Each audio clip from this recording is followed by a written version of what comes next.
Hello Cruising World, Mick the Suit Guy with you today. Very special video for me today. I am lucky enough to be booked on the inaugural cruise on Carnival Jubilee from Southampton in England to Galveston in Texas, and I'm staying on for the US inaugural from Galveston to wherever it goes. I'm just so excited. I don't really care where it goes. I'm just happy to be on the ship. Anyways, I am lucky enough also to be part of the largest Facebook group for the cruise, run by the wonderful Jim and Lisa, and they asked me to help with some tips because I grew up near London and I know a lot about the place. So my job is to give people tips on how to get around London, to London, from London. I'm helping with hotel room blocks and all that good stuff. So I said I'd put together a video. I'm going to put several together over the next few months, but I'm going to keep it simple at the beginning. So I'm making a video, and this is good for anybody that's cruising to from England. Even if you're going from Dover, it will give you some tips on London. I'm going to give you some tips on how to get to London, central London, from Heathrow Airport, from Gatwick Airport. A few little tips getting around London. I'll explain how the Oyster Card works, and I'll give you a tip on how to book a cheap hotel room. It's not what you know, it's who you know, right? So anyway, I apologize for the suit. I do have a Union Jack suit that I would always have worn. However, I am moving to Florida in November, and I took a load of stuff out there last week on a pre-trip, including my Union Jack suit. So I have this, but I do have my England football shirt. It's not soccer, it's football, which I'm going to wear, especially with the World Cup coming up, which we are going to win. Anyways, have a look at this. Little bit of a simplified guide to London. I don't want to overwhelm people, so we'll keep it simple at first. Basic info, as they say. Check it out. Okay, let's go through all of this. Before I start, I'm going to stress these prices are the prices as of September 2022.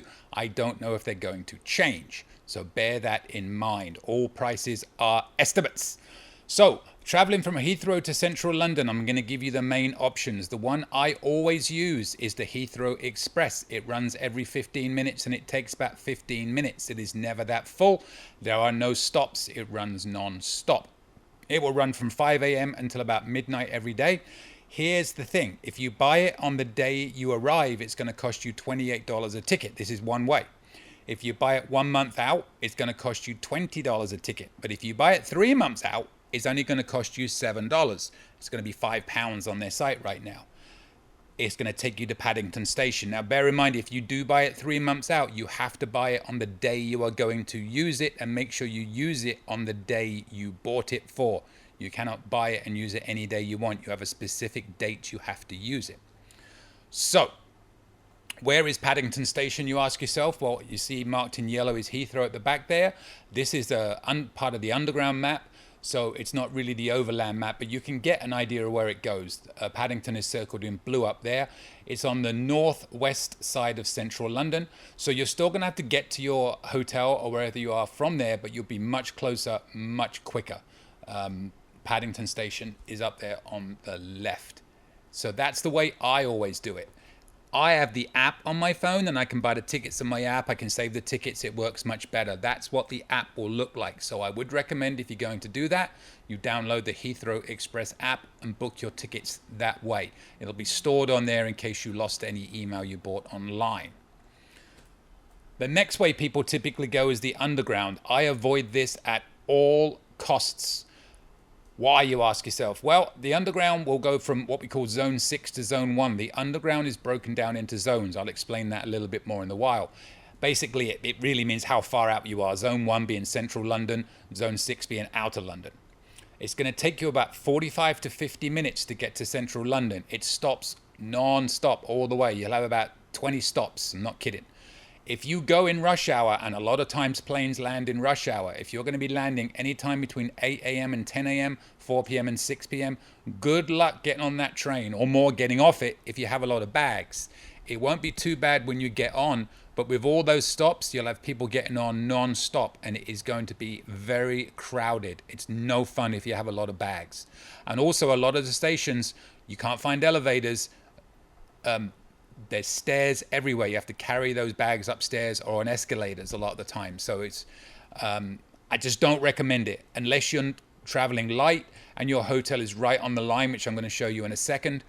I would not get the underground unless you absolutely had to. Trains run from 5 a.m. until about midnight and every 10 minutes. Now bear this in mind, you can't buy these tickets in advance unless you have the Oyster Card, of course, which I'll explain later. But $7.20 is the same price as it would be for the Heathrow Express if you bought that in advance.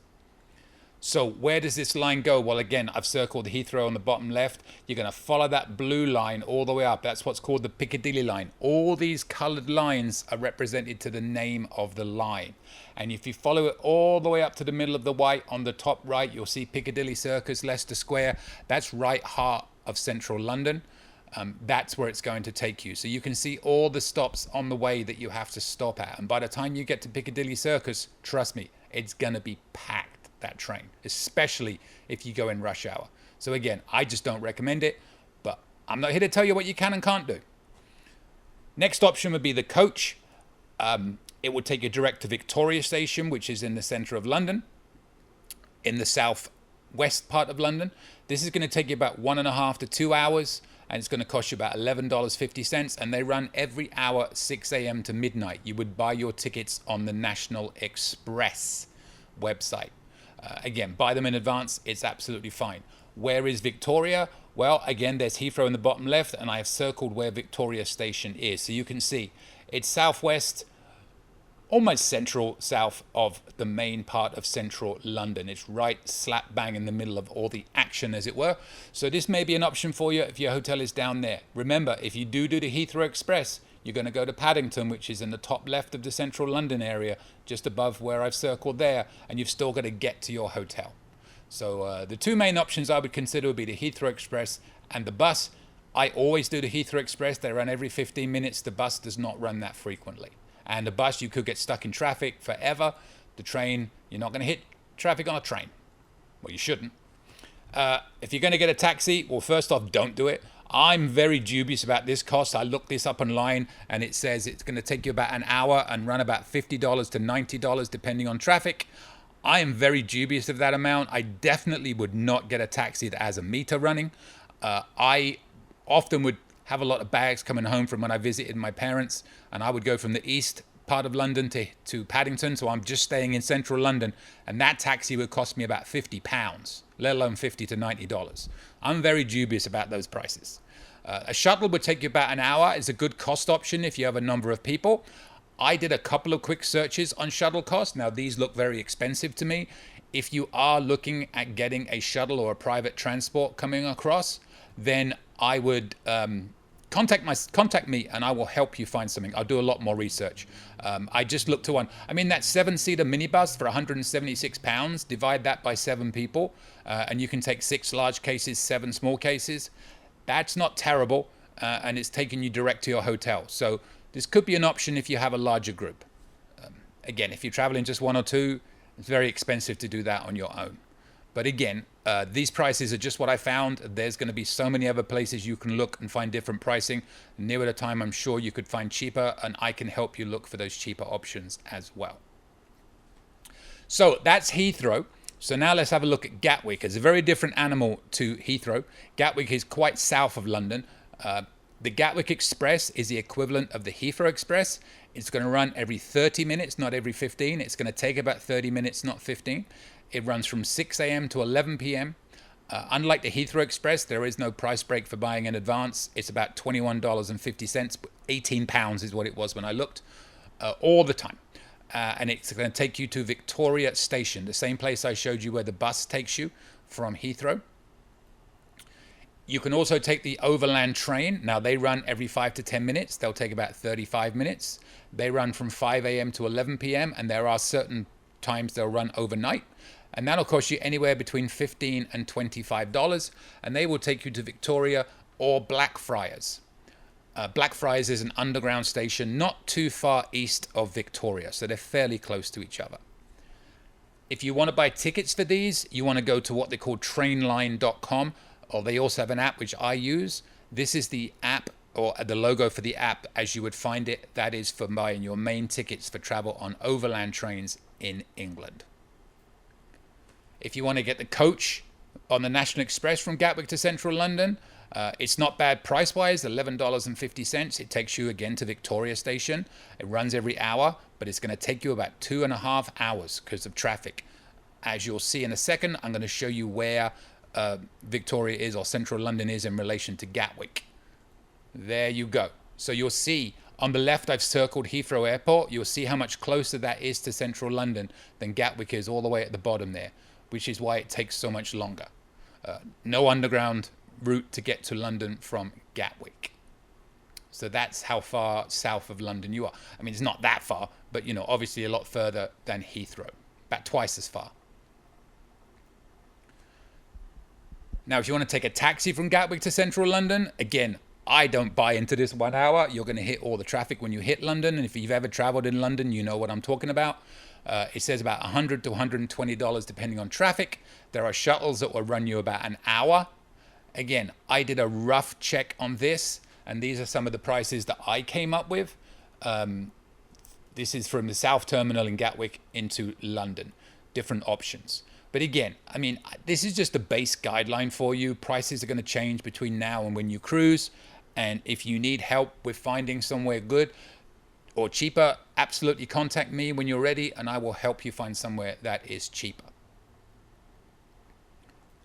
So, how are you going to get from central London to Southampton when we finished our trip? Number one, you're going to go to that trainline.com again. The overland train, it goes from London Waterloo Station, and I'll show you on a map shortly where that is. There are about 3 trains every hour. They don't run every 20 minutes. They're kind of intermittent, but there are about 3 trains every hour. They will run from 6 a.m. to 11 p.m. They'll take about 2 hours to get there, and they'll run anything between $11.50 and $25, depending on when you go and what train you catch. You will have to change trains once, usually at a place called Eastleigh, which is almost at Southampton. It's kind of the branch where you'll go to Portsmouth one way and Southampton the other, because you'll probably be on the train that goes to Portsmouth, if I'm correctly remembering.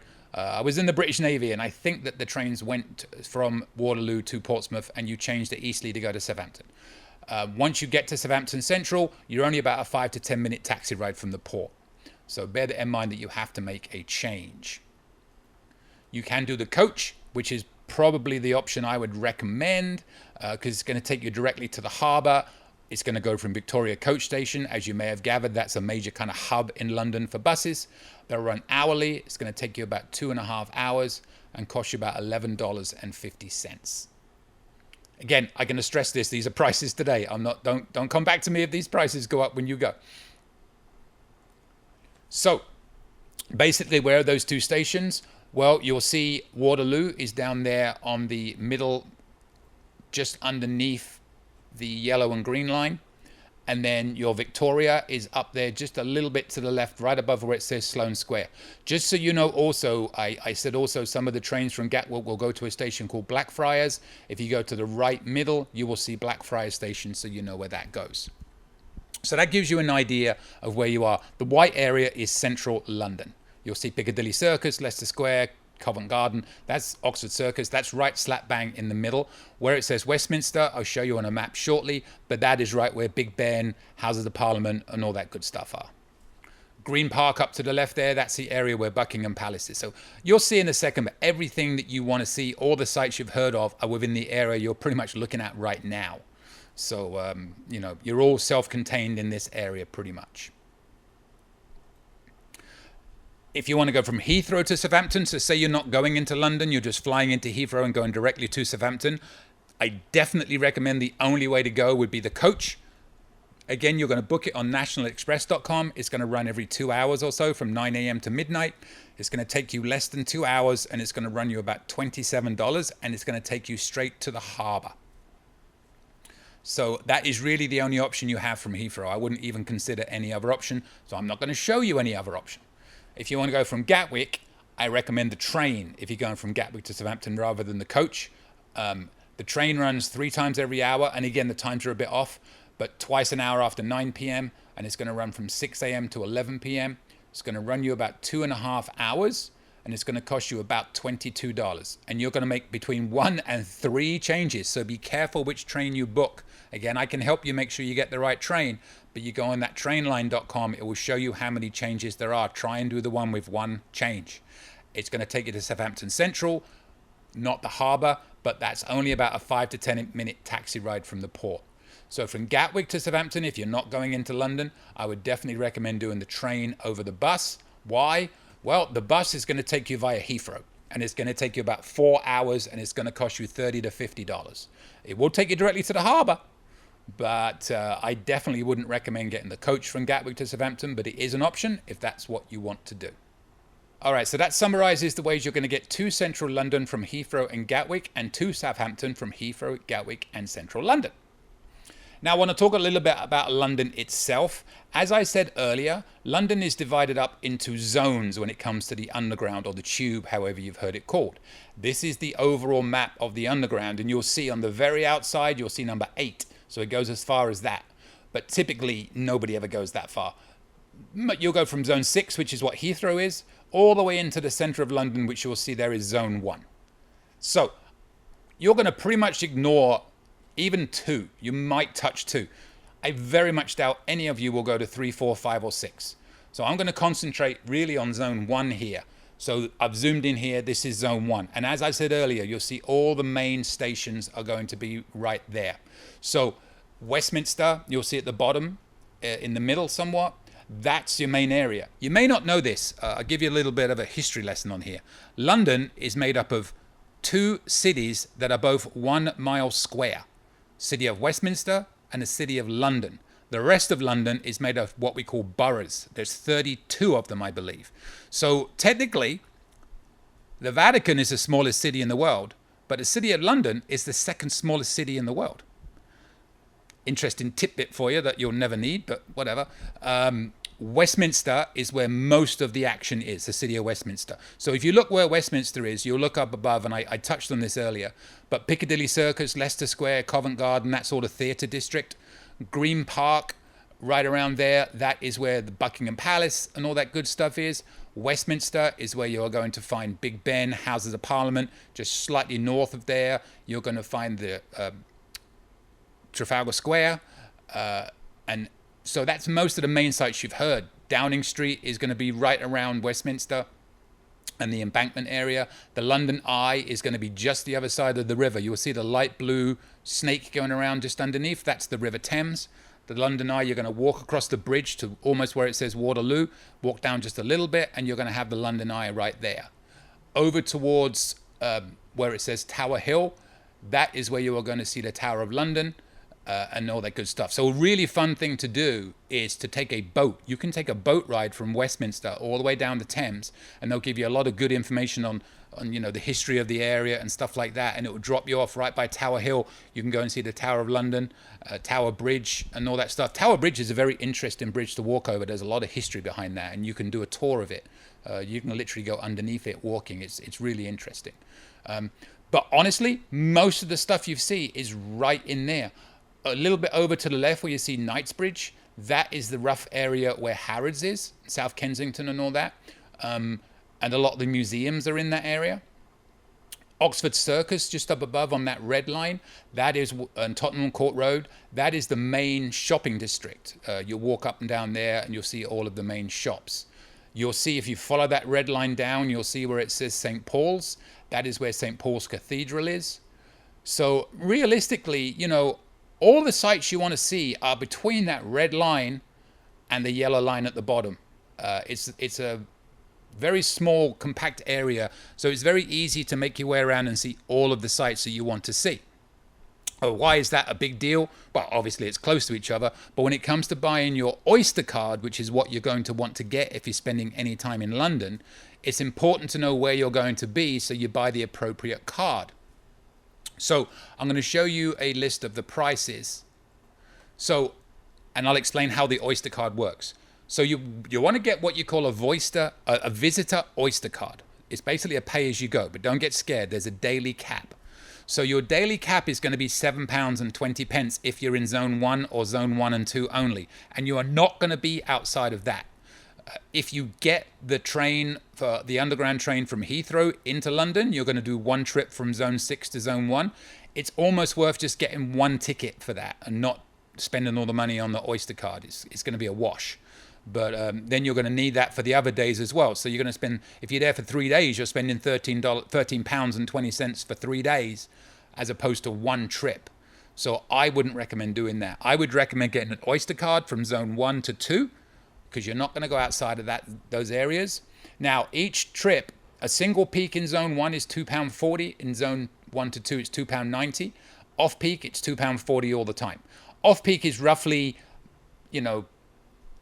I can't remember the exact times, but you're looking roughly 7 to 9 in the morning is peak, and maybe 4:30 to 6:30 in the afternoon is peak, as in rush hour. So I'm not 100% sure those times, but you can look. But outside of that, so basically you can take as many trips in a day as you want, but once you hit £7.20, all the rest of your trips for the day are free. A lot of people say, well, I'll just get a day travel card, but look at the cost of a day travel card. That's £13.50. It's almost twice as much. And your singles on the day travel card run at £4.90. So you definitely want to get an Oyster Card, and they have the visitor Oyster Card is pretty much the one you want to get just to be on the safe side. So how do you get it? Oh, by the way, at the bottom there you'll see on buses and trams is £1.50. The daily cap is £4.50. Good luck getting a bus and a tram. I wouldn't recommend it. They take forever. But you can totally get those if you want to. You might want to just experience a bus one time. Now you have to remember also, I'm going to show you a website in a while that's a really cool website. Well, actually, I'm not going to show you. I'm going to put a link at the end of it. I recommend you go all the way through it, because it shows you, like with the Oyster Card, when you go through the train stations, you have to tap the yellow button each time you go in and each time you go out. Otherwise, you get charged the full fare, and there's a lot of things you have to know. So it's not just getting the ticket, it's knowing how to use it. So definitely watch that website to learn a little bit more. It's very simple, very self-explanatory. It's a really good website. And I'm going to put the link in the comments at the end of this video. Now you can get one delivered to you. I actually went onto the website and I went through the whole process as if I was going to buy myself one, because I was wondering what the delivery fee would be. And I found out it was £9 if I want to get it within 15 working days. Now you can order your Oyster Card if you know what days you're going to be in London now, if you wanted to, that far out. So if I did it, it would be delivered. Remember, England does it correctly. America does it backwards. We go logically. We go day, month, year. You go month, day, year. Never made any sense to me. So you have to look at that when you're looking. So this is the 24th of September 2022 was their estimated delivery. If I ordered it today being September the 9th, 2022. And I would pay a £9 delivery fee. So what they recommend is, if you go back to this one here, your daily cap is £7.20. So cap it out of that for each day you want to go. So if you're going for 2 days, get a $15 card. If you're going for 3 days, get a $22 card, and stuff like that per person. So you'll see in the cart there that it says £40, because there is a $5 processing or £5 processing fee each time you buy the card. They find a way to get you every time. So basically you're paying £14 just to get the card. But I promise you, if you're doing a lot of traveling around London, it's still going to save you a lot of money, because if you just go by individual trips around London and paying as you go, you're going to be paying about £4.50, £5 each trip. And a lot of those trips are going to be short ones, because you're going to be going to all these different sites and you're going to be going 1 or 2 stations and getting off. That's £4.50. Get back on again, another £4.50. That's going to add up really quickly. So I definitely recommend getting the Oyster Card. If you don't want to get it delivered and pay that £9, you can buy them at various places in London. Here's a list of the places you can get an Oyster Card in London. You can get them at any tube underground station. You just go up to the desk where you would pay for your tickets in the station. Now bear in mind, some of the smaller stations do not have these as time goes on. But you can get them at visitor centres and all those things. One thing I did not understand is, I saw at the bottom it says you need to pay £7 for an Oyster Card when you do it that way. But it was £5 if you got it delivered. I think for ease, get it delivered, because you never know how long these lines are going to be. You don't know how tired you're going to be when you land in London, and you just want to get where you want to get. So I would probably recommend buying it in advance and just paying the £9 for that. So that's a brief explanation of the Oyster Card, and I gave you a little bit of an overview of the areas in London which are the best areas to go to visit. One other thing, or a couple of other things I'm going to show you. One of them is this. This is what we call the London Pass. It's basically You pay a certain amount of money and you can go and visit as many attractions as you want in any given day from the list of attractions that they have. And they have almost all the ones you've heard of. I don't know, can't think off the top of my head of any that are not on this list. So I'm going to give you a brief overview of this, but I'm also going to post a link to this website in the comments so you'll be able to browse it yourself. That's the easiest way to do these things, is by browsing. So basically what I'm saying here is it says you can get a one-day pass from £67. They're saying the normal price is 84, it reduced to 67. I don't know if that's a all the time thing or that's a temporary thing. I do know that I went through this whole thing again, and you can buy it as far out as October next year now. So if you want to take the risk of that price going up, you could buy it right now, although you can't, it's not refundable, as I understand it. So one day pass is £67 per person for adults, £42 for children 5 to 15. And there's the cost of the multi-day passes for each person. If your goal is to go and see all the sites in London, this is definitely the way to go. I'll give you a bit of a breakdown of where it works. And on the right, you'll see some of the places you can use it on. But on the actual website, you'll see an entire list of everything. But they gave you an example on a typical 3-day itinerary here. If on day one you did a hop-on, hop-off bus tour, go to the Tower of London, which I recommend is great. Go to Tower Bridge, which is also great. And do the view from the Shard, which is a limited availability. You'll get some of the best panoramic views from that place. It's really tall. And you have to make a reservation note. Day two, you did the Uber boat by Thames Clippers. I don't think there's anything to do with the Uber we have here. You went to the Old Royal Naval College, the Royal Observatory, and went to the Cuddy Sark, which is a clipper boat. You can go and tour it. And day three, you went to Windsor Castle. You have to make your own way there. It's just a ticket to go around Windsor Castle. If you did that individually, that would cost you £203. With a 3-day London pass, taxes included, it would cost you £123. So you just saved £80 by doing it that way. So when is this valuable? It's valuable if you are planning on doing a lot of sightseeing and going to a lot of the sightseeing places that you have to pay to get into. If you're only planning on going to a few places, maybe not so much. But I wanted to let you know that that site is out there. It's a very good one that you can use. So another thing you can do, a lot of people have been talking about this, going to Paris for the day. If you want to go to Paris for the day, you're going to go to this website. This is Eurostar. It takes you about 2 hours and 15 minutes, and they start early in the morning. You do have enough time to go and come back in one day. But if you have enough time, I would recommend doing the train and hotel combo. Stay in a hotel overnight and come back on the train the next morning. You know, you save yourself the cost of a hotel in London for one night. So you know, it's worth it. But you can definitely do it there and back in one day, but you probably wouldn't have time to see everything you want to see. So if you're going to do this, I would recommend looking at the train and hotel combo. Again, I'm going to put a link to this website in the comments at the end of this video, so you'll be able to look at it in a lot more detail. A quick indication of where it takes you and where you go. You're going to go to a station called the Gare du Nord, which is the North Station, literal translation of it. And if you look on the top middle, next to the Sacré-Cœur, you'll see Gare du Nord. So that is where the train drops you off. So you see how close it is to all of the main sites. It drops you right off in the action. Do not fly. If you fly, you've got to go all the way back at the Heathrow. It's going to take you to probably Charles de Gaulle, and then you've got to go all the way back in. Charles de Gaulle is further out than Heathrow is from Paris. So that's going to be a nightmare. So definitely get the train if you're going to do this. But you can see all the sites you've heard of, the Louvre, Notre Dame. I don't know what shape it's in right now after the fire the other year. But you got the Eiffel Tower there, the Arc de Triomphe, the Champs-Élysées, the Pantheon. All that stuff is there that you can go and see for the day. Come back, relax, get a nice dinner somewhere. That blue line is the Seine. You can do a really nice boat trip down the Seine. We've done it before. It's awesome. And they'll give you the same explanation that they do on the London one. I think it's always good to do those tourist things rather than do it on your own, because they'll explain to you what you're seeing. It's worth the money to do that, I promise you. So that's what you would do. That's why you would get the train. It would take you to Gare du Nord, then the top middle there, and that's how close it is to all the action. Where do you go to get it from in London? Well, here's the underground map again. If you look in the top right, I've circled. It's going to go from St. Pancras Station. So it's right in the top right corner of central London. Very easy to get to.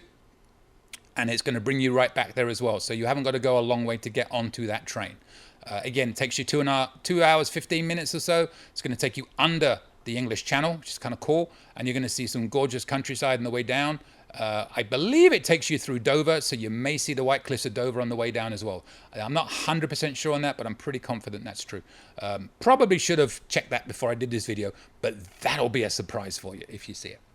So that's pretty much all you need to know about the Eurostar. Look it up online, see if you have time, see if it's in your budget, and I would definitely recommend, if you have the opportunity to go out there and check out Paris. Now, one last thing I'm going to show you. It's a little secret I have on how to find cheap hotels. I'm showing you the screen of the website I'm looking at, and I can feel a lot of you going, boo, I'm not touching Hotwire, they suck. Well, if you do what I do, it can save you a small fortune. So here's how I work Hotwire. Number one, use the app. Do not do it on your computer. Only works on the app. So you got the app. I'm going to say I want to go to the city of Westminster. Remember, it's 1 mile square. All the action is going to be in the city of Westminster. Well, not all of it, but 80% of the action is going to be in the city of Westminster. I'm going to put in my dates. I just threw 2 dates in there roughly around the time we're going. 1 room, 2 adults, no children. Search hotels. So I went through all the hotels it came up with. You can do filters on stars and everything like that. And I just found this one that looked kind of interesting. It said, in Westminster Bridge near London Eye and Vauxhall, $155 a night, $409 for 2 nights including taxes. It's normally $206 a night. Now, the thing about Hotwire is you don't know what hotel it's going to be on this particular rate. This is what they call their hot rate. So you buy it, you have to pay for it in advance. It is non-refundable. And then you typically find out what the hotel is. But I'm going to show you how you can work out what the hotel is before you do that. So at the bottom there, it says, what hotel will I get? Now, sometimes it just gives you a range of different, brands of hotel. But a lot of the time, it will give you the actual choice of 2 hotels you're going to get. One there is the Park Plaza, one is the Marlin. So which one is this going to be? Well, you'll see up above, it says 1,050 reviews. So what I'm going to do is, I'm going to go to filters at the top there. And I'm going to filter down, and I'm going to select standard rate hotels. And those 2 hotels I got, I'm going to put the name in there. When you do that with a standard rate, the hot rate is when you don't know the hotel. The standard rate is when you do know the hotel. When I click on that, the Park Plaza has 1,698 reviews. So I know it's not that one. It's also $229. If I go to the Marlin, look at that, 1,050 reviews, $207 per night, which is as close as it was before. So basically what I'm saying is, if you were to buy that straight up, it's going to be $207 a night. If you buy it at the hot rate, you're going to be paying $155 a night. That is how you can work out what the hotel is that you're going to be staying in. Now, another thing you can do, and I recommend the same thing of this, if you're ever buying something on like Expedia and you find a flight on Expedia and you think that's a good price, before you buy that flight, go to the actual airline website and see if it's the same price. Very often it is. So on this particular occasion, I went to the Marlin's website and I punched it in. They're a bit of a chain. They've got several hotels, but this one looked really nice. So there you go. They were $173 per night, $190, $204. So, and that's with a free cancellation. So now you have an option. If you didn't want to pay the $155 a night, you could pay a little bit more and pay 107. Well, actually, sorry, let me take that back. This is pounds, not dollars. So it's a little bit more. But you do have the option of going on that hotel and paying a little bit more, but having a free cancellation. So at least you know what that hotel was. I'd be very comfortable doing the Hotwire way because I know I'm going to stay there. And if you remember, if any of you have been watching my posts, this is how I found out that this is going to be one of the hotels I'm going to hopefully get for one of our room blocks. So watch out for that. I can't book it yet because they only do them a year out. But this hopefully is going to be one of the hotels I have for a room block. It's in a perfect location, as I'm going to show you in a second. And it looks like a nice hotel. The reviews look great. Everything looks good about it. I'm going to be going to London in March. I'm going to be going down to Southampton and doing some research down there again. And I'm going to be going over to this hotel while I'm in London. And I'm going to check it out so I can get some pictures to show everybody. Where is it? Well, it's just the other side of the river. It looks where it says Lambeth North. It looks like it's a long way off. Trust me, it's not that far. You can just walk across that bridge and you're right where Big Ben is.